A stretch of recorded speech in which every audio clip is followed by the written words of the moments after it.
आप किसी से बेहद प्यार करते हैं, उसके साथ अपनी पूरी लाइफ स्पेंड करने का सपना देख रहे हैं और आपको लगता है कि वो आपसे उतना ही प्यार करती है। 3 दिसंबर 2003 की रात बेंगलुरु के एक सुनसान सड़क पर एक सॉफ्टवेयर इंजीनियर अपने मंगेतर के साथ खड़ा था। दोनों शादी के सपने देख रहे थे और बातें कर रहे थे, प्लान बना रहे थे कि तभी अंधेरे से एक स्कूटर आकर रुकती है। दो लड़के नीचे उतरते हैं और बिना कोई शब्द बोले उस लड़के के सर पर पीछे से लोहे के भारी रॉड से वार कर देते हैं। लड़का वही खून लथपथ गिर जाता है और अगली सुबह हॉस्पिटल में उसकी मौत हो जाती है।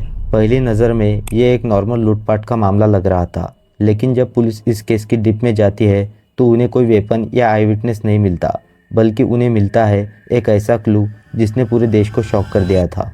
वो क्लू था उनकी इंगेजमेंट का एक वीडियो, और जब उस वीडियो को इन्वेस्टिगेट किया गया तो पता चला कि करने वाला असली मास्टरमाइंड कोई बाहर वाला नहीं बल्कि घर वाला ही है। नमस्कार दोस्तों, आप देख रहे हैं एसएस अनफिल्टर और आज हम बात करेंगे बेंगलुरु के सबसे सेंसेशनल और शॉकिंग केस की, the Shubha and Girish murder case. कहानी की शुरुआत होती है अक्टूबर 2003 से। 27 साल का गिरीश, जो बेंगलुरु में एक अच्छी सॉफ्टवेयर कंपनी में जॉब करता था, उसके लिए एक रिश्ता आता है। लड़की का नाम था शुभा, जो एक लॉ स्टूडेंट थी। दोनों परिवार पहले से एक दूसरे को जानते थे, इसलिए सब कुछ बहुत जल्दी फिक्स हो गया। 30 नवंबर 2003 को दोनों की बहुत धूमधाम से इंगेजमेंट होती है। शादी की डेट फिक्स हो जाती है 11 अप्रैल 2004। इंगेजमेंट के ठीक 3 दिन बाद यानी 3 दिसंबर 2003 की शाम को शुभा का गिरीश के पास फ़ोन आता है। वो कहते हैं कि चलो आज बाहर डिनर पर चलते हैं।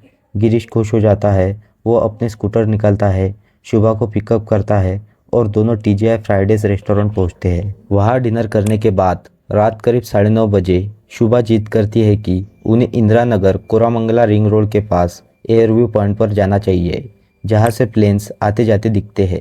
गिरीश कहता है कि रात बहुत हो गई है और वो एरिया सुनसान है, लेकिन शुभा के बार बार बोलने पर वो मान जाता है। वहां पहुंचकर दोनों साइड में स्कूटर खड़ी कर देते हैं और बातें करने लगते हैं, और तभी वही होता है जो मैंने आपको स्टार्टिंग में बताया था।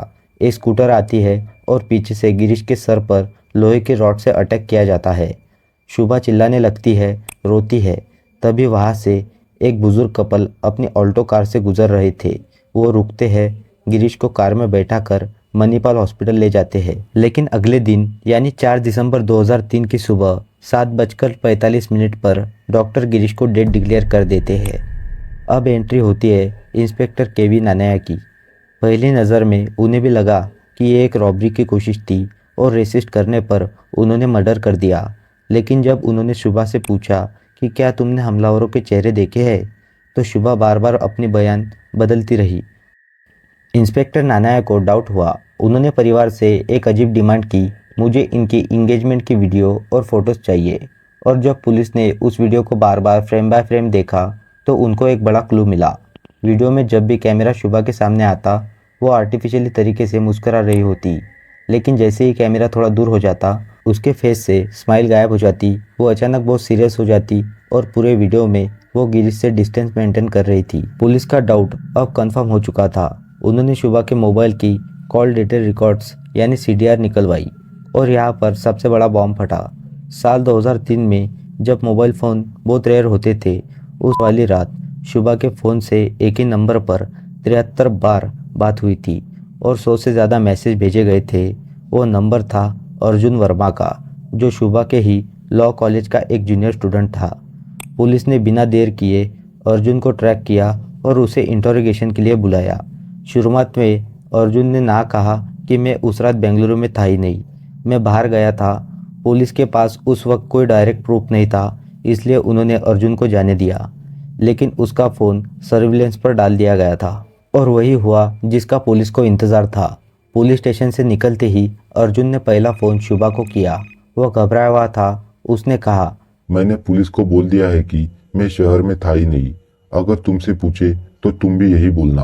पुलिस ने यह कॉल इंटरसेप्ट कर ली थी। उन्होंने अर्जुन को दोबारा उठाया और इस बार सख्ती से पूछताछ की तो अर्जुन पूरी तरह टूट गया और उसने पूरी साजिश का कबूलनामा पुलिस के सामने रख दिया। अरुण ने बताया कि वो और शुभा एक दूसरे से बहुत प्यार करते थे और शादी करना चाहते थे, लेकिन शुभा के घर वालों को यह रिश्ता पसंद नहीं था क्योंकि अर्जुन उससे 2 साल छोटा था और अभी पढ़ाई कर रहा था।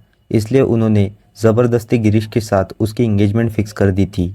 शुभा ने अपने प्यार को बचाने के लिए एंगेजमेंट के 10 दिन पहले ही ये खौफनाक प्लान बनाया। उसने तय किया कि वो एंगेजमेंट होने देंगी ताकि किसी को शक ना हो और फिर गिरीश को रास्ते से हटा देंगी।